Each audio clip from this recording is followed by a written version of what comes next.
Hey, my name's Andrew, and welcome to another video in my series of things I wish I knew earlier. So there's this myth. Maybe it's an American myth, I don't know.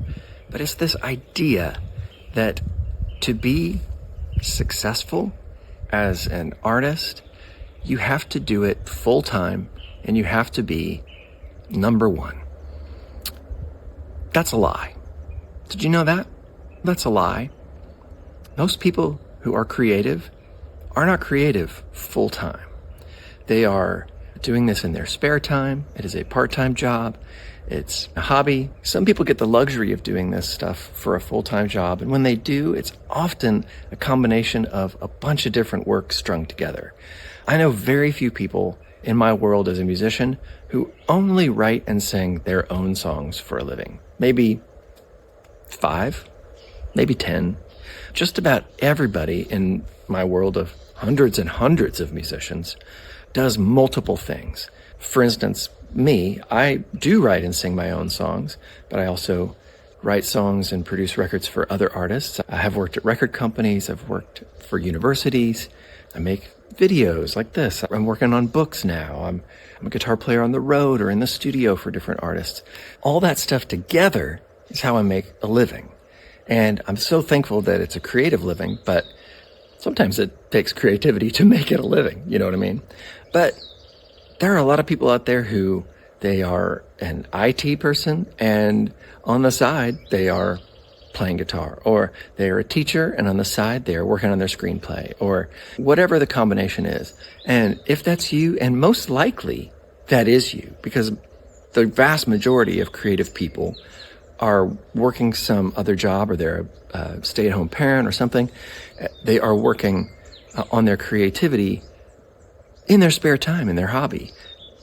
That is very common and natural. That's usual. That's normal. That's what it's almost always like. The truth is that making and selling records didn't even exist until the 1940s. That's an industry that's only 80 years old. That's not even always been a thing. But we judge ourselves by these standards of seeing people on Instagram, seeing people on YouTube, and just assuming that it has to be that way. And frankly, most of the videos that you're going to see here on YouTube are telling you that in 4 weeks, by following this formula, you too can make $100,000 and can get 10 million followers and can quit your job and can just do this stuff full time.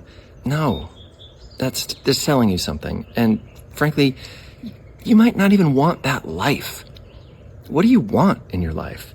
Do you want to be a regular person? Do you want to have a family and friends? And do you want to be a part of a community? And do you want to have a normal, actual human life where you're a part of the fabric of what's going on? And yeah, you're creating things, and what you're creating is part of this bigger community that you contribute to.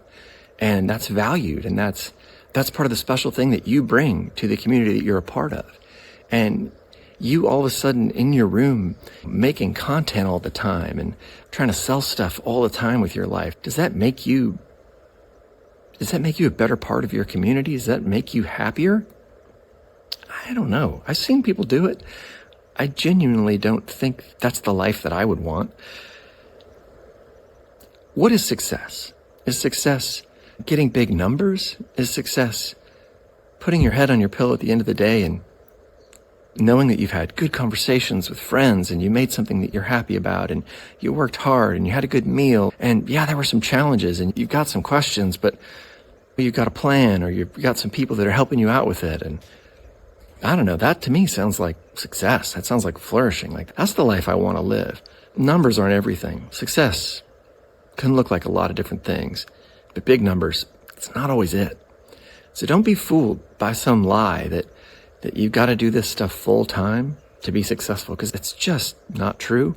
And frankly, it isn't what it looks like. So don't be fooled. As J-Lo would say, don't be fooled by the rocks that I got. I'm still Jenny from the block. That doesn't make any sense. Okay, I thought I would try it. You got this. Go do something awesome.